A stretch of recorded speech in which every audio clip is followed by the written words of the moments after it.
Hello and welcome to Daily Dose Radio, a 5-minute-a-day podcast studying the Psalms verse by verse, recorded here in the dining room of the Bible Bistro, located in Sharonville, Ohio.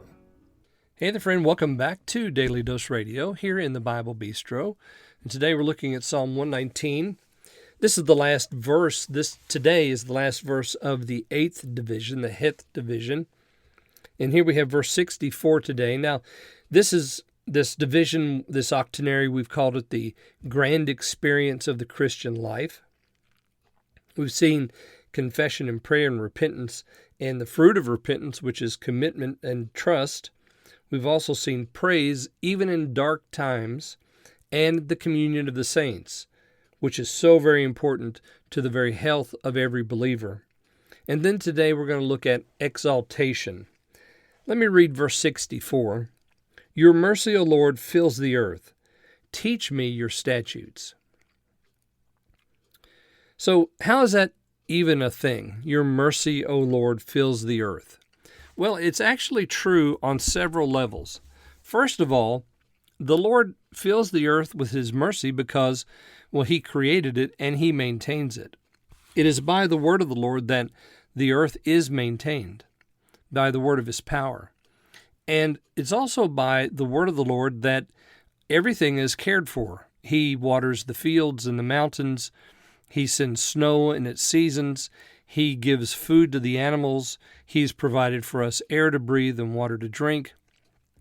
All the systems of the earth climatically are under His control, and He provides for us in that way. He's very merciful. I mean, we see storms and we see natural tragedies, but friend, how much worse would it be without the mercy of God? And all of that, all of those horrible things are not His fault, they're ours because we stepped away from Him. And all creation groans and travails until this very moment. As a matter of fact, I'm recording this on a day when in my area, we're under the threat of really bad storms. So it happens, but His mercy still fills the earth. And what a earth it would be if His mercy didn't fill it.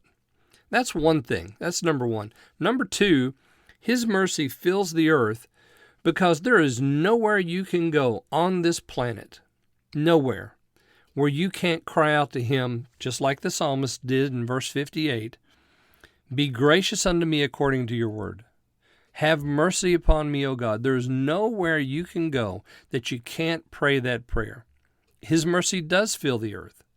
And His mercy fills the earth not only in that way, because remember, Jonah wanted to go away from the Lord. He thought if he got in the boat and went all the way out to Tarshish, that he would be away from God. But nope, he found that God is in charge of the fish in the sea and the waters itself and the winds that drive the waves. And it doesn't matter where you go, to the bottom of the ocean or to the heights of the mountains, you're still within the realm of God's mercy.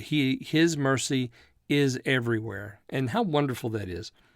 That's the second thing. The third thing is that because of the sacrifice of Christ on the cross and His resurrection, mercy now fills the earth, and God is waiting for people. He's calling out a people unto Himself, and He's showing mercy unto them because of what Jesus did. And there's not a land today where the gospel is not preached, sometimes under threat of severe persecution, but the gospel is everywhere on this globe today being preached, and we're finding new tribes and new peoples all the time who need to hear the gospel.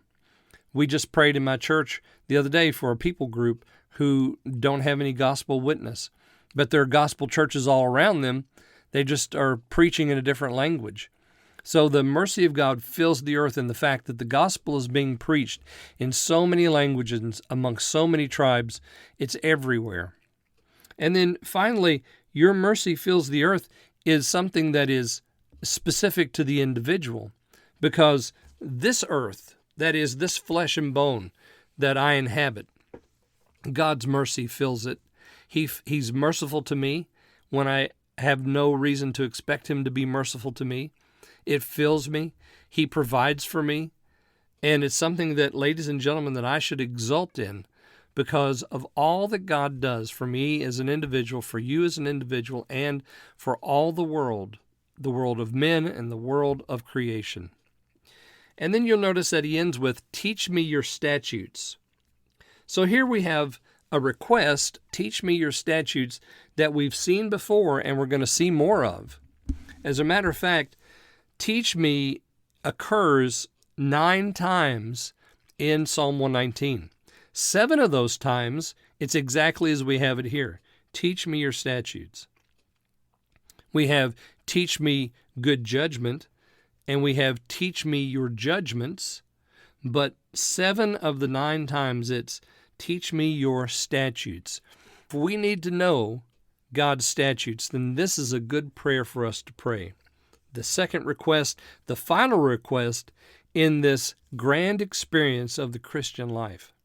Well, join me again next time, and we're going to look at the 10th division, which is the 10th division, or the 9th division, rather, in Psalm 119, here on Daily Dose Radio.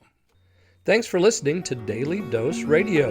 For more fresh and delicious Bible studies, podcasts, books, and more, check out the Bible Bistro online and on YouTube. Join me again next time for Daily Dose Radio.